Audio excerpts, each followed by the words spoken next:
Salut à vous les juristes, on se retrouve pour une nouvelle petite capsule. Alors, pour la petite histoire, on va parler d'une affaire devant le Conseil d'État. Et pour ce qui est du contexte, on a l'Union syndicale des magistrats qui s'est plaint auprès de la Première ministre de l'absence de décret pour permettre aux magistrats de gérer leurs dossiers de manière numérique. Et l'Union syndicale des magistrats a donc demandé en vain à la Première ministre d'adopter et de publier ce fameux décret. Bon, dans sa bonne volonté, comme vous l'avez deviné, la Première ministre a refusé de bouger le petit doigt. Après, vous connaissez la chanson, ce qui va se passer, c'est que l'Union syndicale des magistrats a décidé de contester cette décision de la Première ministre devant le Conseil d'État.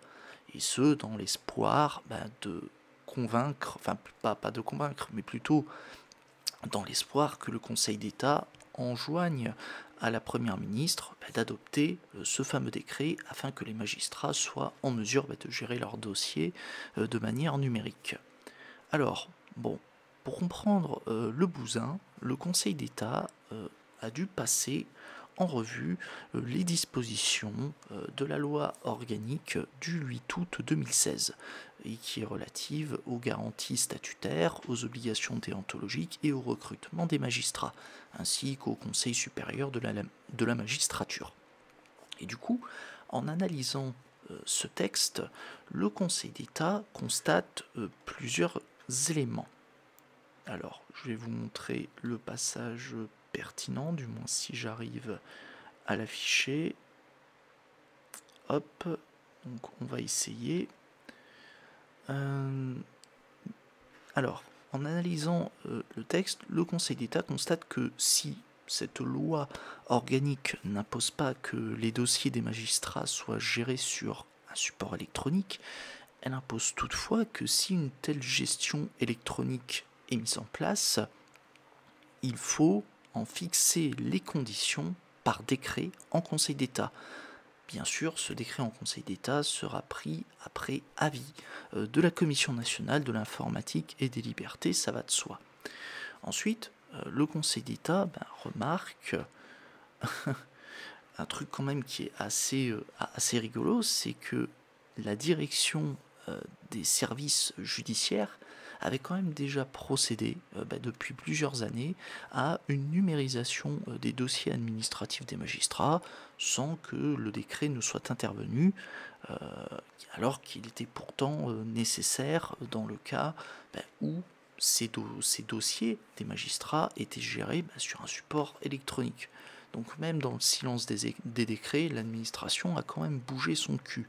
Je dis bien l'administration de la justice, et pas en quelque sorte le gouvernement, du moins plus particulièrement le ou la première ministre.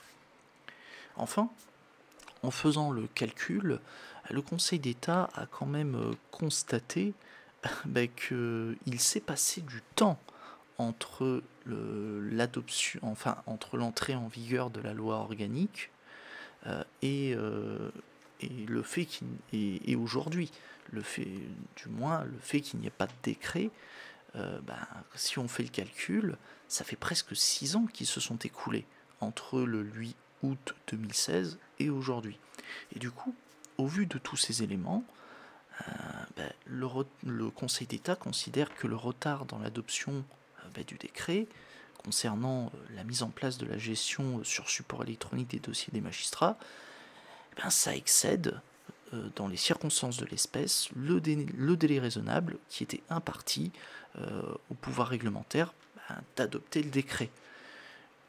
En résumé, le Conseil d'État estime qu'il y a lieu d'enjoindre à la Première ministre d'adopter ce fameux décret afin que soit mis en œuvre la possibilité pour les magistrats de gérer sur support électronique leur dossier.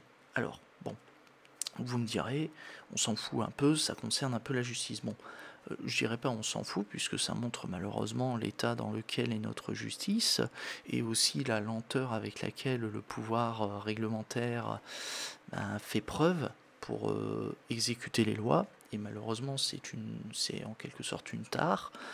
parce que malheureusement on se retrouve avec des lois ou certaines dispositions de certaines lois qui sont adoptées définitivement, mais qui ne peuvent pas être mises en œuvre, tout simplement parce que le décret n'a pas été adopté. Et on se retrouve dans des situations où parfois le gouvernement tarde, enfin du moins le Premier ministre tarde à adopter les décrets qui sont pourtant nécessaires à l'exécution de certaines lois, du moins de certaines dispositions législatives.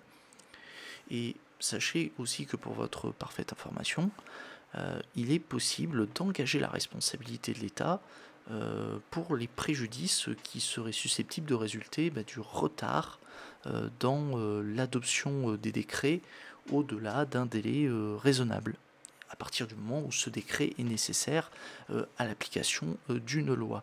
Bon, après je ne vais pas détailler les conditions qu'il faut réunir pour engager cette responsabilité de l'État, si ce n'est que le point de départ, c'est qu'il faut qu'il y ait tout de même que le décret ne soit pas adopté au-delà d'un délai raisonnable et qu'il y ait un préjudice. Voilà, ce sont au moins les premières conditions. Après, il y a d'autres conditions à respecter, mais que je ne vais pas détailler ici, sinon je vais vous perdre. Voilà.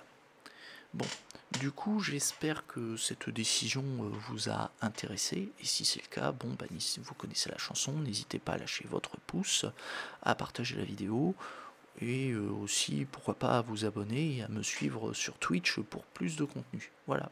Bon, sur ce, j'ai tout dit. Allez, à plus, les juristes.